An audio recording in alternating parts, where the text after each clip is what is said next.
Hello again, I'm Tripp Rogers, and this is Tripp's Take. I'm really excited. A new podcast just dropped, and I've appeared on the podcast before, Phil's Tracks, and you may have seen it posted on Facebook. I really invite you to listen to it. Celebrating the 50th anniversary of American Graffiti. In fact, it inspired me to do a music yearbook, which you will hear on WTRSradio.com and other places about the 50th anniversary of American Graffiti. And I really enjoyed doing the podcast with Phil because we talked about one of the soundtracks and one of the movies that really stayed with me. Growing up in the 1970s, there wasn't a lot of exposure for the early music of rock and roll, and that's what this movie did. It really brought to the forefront a lot of these artists and a lot of the songs that were kind of lost, because when the Beatles' British Invasion came in 1964, it killed the career of a lot of artists, and they became nostalgic, and a lot of them got out of the business. But the American Graffiti soundtrack started this nostalgia craze of the 1970s. And of course, Ron Howard in American Graffiti had shot a pilot that was on Love American Style a year earlier than the filming of American Graffiti. And it aired and it kind of sat there. And when Fred Silverman came over from CBS to ABC as director of programming or president of programming, one of the things he said was, let's do this series. And it was shot as a pilot, and they put it back together. They recast the role of Howard Cunningham, but Ron Howard and Marion Ross had played it previously, and of course the rest is history, as Happy Days went on to become one of the biggest shows of the 1970s. And again, it begat Laverne and Shirley, and the nostalgia craze also crossed over to the record charts as a lot of artists who had been struggling came back in the mid-70s for some reason. Paul Anka had a couple of hits. Glenn Campbell had a couple of hits, and they were artists from the 60s. And the other thing about the 50s in this nostalgia craze, there was a movie called Let the Good Times Roll, and it was a concert film of a lot of artists from the 50s and 60s. Chubby Checker was one of them. Chuck Berry was another. And you saw them in concert. And that also fueled this nostalgia craze.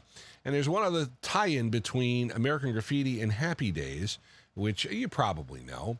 The first song you hear on the soundtrack of American Graffiti is Rock Around the Clock. It was number one in 1955. The theme song for Happy Days, the first 2 years it was on, Rock Around the Clock. And it was so popular, MCA Records re-released the song 19 years after it hit number one. It's acknowledged to be the first number one record in rock and roll history. It hit the top 40. I mean, that tells you something. And of course, Bill Hay in the comments were popular. Bill passed away in the 1970s, if I'm not mistaken. He was touring right up until the end. I mean, a rock and roll great. And that kind of leads me into my next subject. We lost Jimmy Buffett over Labor Day weekend. I mean, I saw Jimmy Buffett in concert once. It was a memorable experience. I mean, I've been to concerts, but this was a party. And he did this for so many years. I saw him in 1985, the Garden State Arts Center in New Jersey, and it was wild. It was wild. But that was Jimmy Buffett. And Jimmy Buffett, parlayed the song Margaritaville into $1 million business, which includes a hotel, bars, a beer, and let's not forget retirement communities. There's one near me in Bluffton. My buddy Jeff is going to be retiring to there. And Jimmy Buffett was I guess the best line was he was the beach bum turned millionaire. And he really, really made the most, because he wasn't, like you'd say, a huge chart success. I mean, Margaritaville was his only hit top 10 song. He had a bunch of albums, but his concerts are what really made him. And then Also, his persona, he was in a lot of TV shows and in movies. And of course, memorable role was in Jurassic World when he was gathering the margaritas at the Land Shark Bar or Margaritaville in the movie. When the birds were, when the birds were attacking. Yeah, Jimmy Buffett was in the movie and it was funny. But Jimmy Buffett passed away. And for a lot of people, it really hit home. His death. And the other reason why it hit home is I don't think we were expecting it. Now, he had been hospitalized earlier this year, but they never said why. And he had canceled the concert. In fact, he was supposed to have a concert in Charleston, South Carolina, and it was canceled. And they never, or they said they postponed it, and I think they canceled the concert eventually. But Jimmy Buffett lived on his own terms. You got to give him credit for that.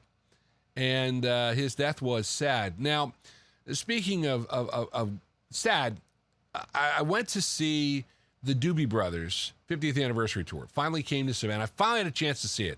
Now, I am a huge Doobie Brothers fan. I have seen them in concert a bunch of times, and I really wanted to see him with Michael McDonald. Never saw him with Michael McDonald. There were friends of mine in college who were just raving about the Doobie Brothers. I never was really into it at that time. And I grew to like them over the years. And as I said, I saw them a bunch of times. And I went Sunday night really excited about this prospect. Well, it was the first time I had seen the Doobie Brothers without Tom Johnston, who is acknowledged to be the leader. And the concert just, I don't want to say it was a bad concert. I mean, it was great to see the Doobie Brothers. But there were so many pieces missing. I mean, there have been a number of the Doobie Brothers who have passed away, both original members of the band and other people who had joined. And that kind of put a damper on it. And the other part of it is that Tom Johnston was the one. He was kind of the MC. He was the guy who led the band. And Patrick Simmons was then forced into that role. And it just, it seemed like he was out of place. And then came the ultimate faux pas. He was talking about the encore, and I had seen it on video. A buddy of mine had posted it from the night before in Macon, and they did a thing to Jimmy Buffett before Listen to the Music. And so he launched into that and listened to the music, and he goes, I hope Jimmy's up in heaven enjoying a hamburger in paradise. And I just kind of went, excuse me? And so I went back and looked at the video to make sure he had said cheeseburger in paradise the night before, but he said hamburger in paradise in Savannah. And I was like, you've got to be kidding me. The second thing that I really question, and this is something that has bothered me about the Doobie Brothers the last few times I've seen them, is they insist on doing new music. And the worst part is that when you're touring with somebody else, you got 45 minutes. Well, they sit there and spend 15 minutes playing new music from albums that had been released 3-4 years ago. And I was like, really? Really? And now they did one new song from Liberté, which was really good. And Better Days, I do recommend it if you get a chance to check it out. It's really a good song. And Pat Simmons wrote it. But the thing that bothered me is, you're on tour, you're celebrating 50 years of the Doobie Brothers. You have so many albums and songs to choose from. The last song they performed was Pretzel Logic from Steely Dan. Really? Really? I get it, I understand it, but I don't need to say that shouldn't be the last song. Listen to the music should be the last song they play. And now the thing is, if they had said there was a tie-in because Skunk Baxter, who was a member of the Doobie Brothers in the mid-'70s, actually he was the one that recruited Michael McDonald to join the group. They had said he was a part of Steely Dan. I would have bought it. That would have been great. They didn't say that. Why would you do a band song that's not yours and you didn't do? I kind of scratched my head. So I kind of left the concert a little bit disappointed. Of course, there was also the issue of parking, because at the Enmarket Arena, they do charge you for parking. And I made sure I had paid for my parking and got there on Sunday night. Nobody was checking. So, and somebody asked me the question, and I said the same thing. Why am I paying $22 to park when nobody's checking? and people got in there without paying. And traffic getting out of the End Market Arena is always a pain.